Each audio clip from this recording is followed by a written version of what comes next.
آپ صلی اللہ علیہ وآلہ وسلم کے پاس آئے تو آپ صلی اللہ علیہ وآلہ وسلم نے دیکھا جبرائیل علیہ السلام کچھ پریشان ہیں۔ آپ نے فرمایا، جبرائیل کیا معاملہ ہے؟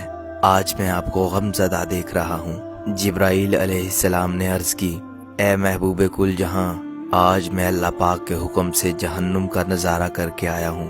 اس کو دیکھنے سے مجھ پر غم کے آثار نمودار ہوئے ہیں۔ نبی اکرم صلی اللہ علیہ وآلہ وسلم نے فرمایا، جبرائیل مجھے بھی جہنم کے حالات بتاؤ۔ جبرائیل علیہ السلام نے عرض کی، جہنم کے کل 7 درجے ہیں، ان میں جو سب سے نیچے والا درجہ ہے اللہ اس میں منافقوں کو رکھے گا۔ اس سے اوپر والے 6 درجے میں اللہ تعالی مشرک لوگوں کو ڈالیں گے۔ اس سے اوپر 5ویں درجے میں اللہ تعالی سورج اور چاند کی پرستش کرنے والوں کو ڈالیں گے۔ 4تھے درجے میں اللہ پاک آتش پرست لوگوں کو ڈالیں گے۔ 3 درجے میں اللہ تعالی یہود کو ڈالیں گے۔ 2 درجے میں اللہ تعالی عیسائیوں کو ڈالیں گے۔ یہ کہہ کر جبرائیل علیہ السلام خاموش ہو گئے تو نبی پاک صلی اللہ علیہ وآلہ وسلم نے پوچھا، جبرائیل آپ خاموش کیوں ہو گئے؟ مجھے بتاؤ کہ پہلے درجے میں کون ہوگا؟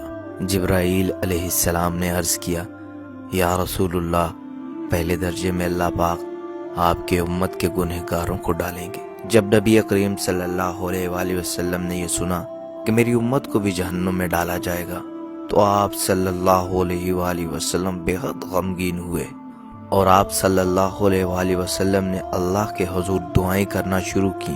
3 دن ایسے گزرے کہ اللہ کے محبوب مسجد میں نماز پڑھنے کے لیے تشریف لاتے، نماز پڑھ کر حجرے میں تشریف لے جاتے اور دروازہ بند کر کے اللہ کے حضور رو رو کر فریاد کرتے۔ صحابہ حیران تھے کہ نبی پاک صلی اللہ علیہ وآلہ وسلم پر یہ کیسی کیفیت طاری ہوئی ہے، مسجد سے حجرے جاتے ہیں، گھر بھی تشریف نہیں لے کر آتے۔ جب تیسرا دن ہوا، سیدنا ابو بکر رضی اللہ تعالیٰ عنہ سے رہا نہیں گیا، وہ دروازے پر آئے، دستک دی اور سلام کیا، لیکن سلام کا جواب نہیں آیا۔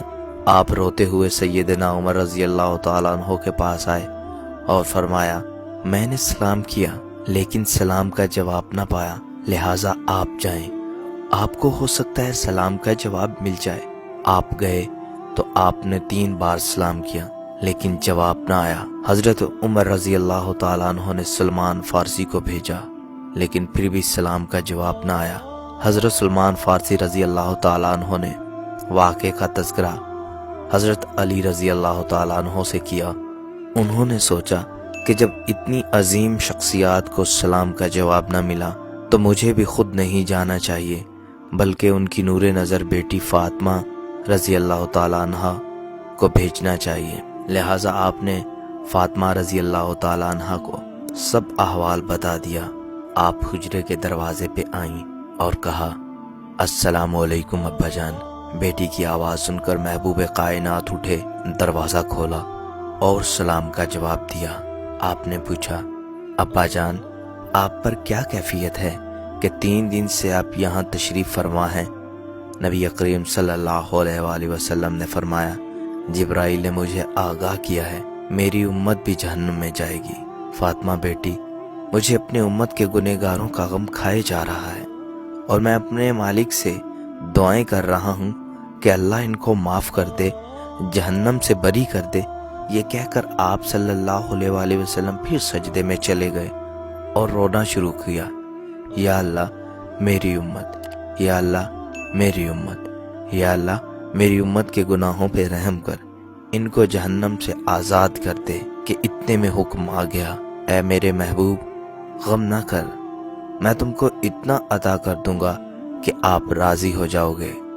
آپ صلی اللہ علیہ وآلہ وسلم خوشی سے کھل اٹھے اور فرمایا، لوگو اللہ نے مجھ سے وعدہ کر لیا ہے کہ وہ روز قیامت مجھے میری امت کے معاملے میں خوب راضی کرے گا، اور میں نے اس وقت تک راضی نہیں ہونا جب تک میرا آخری امتی بھی جنت میں نہیں چلا جائے گا۔ تو پیارے دوستو، جب میں اس واقعے کو پڑھ رہا تھا تو میری آنکھوں سے آنسو آ گئے کہ ہمارا نبی اتنا شفیق اور غم کو محسوس کرنے والا ہے، اور بدلے میں ہم نے ان کو کیا دیا ہے؟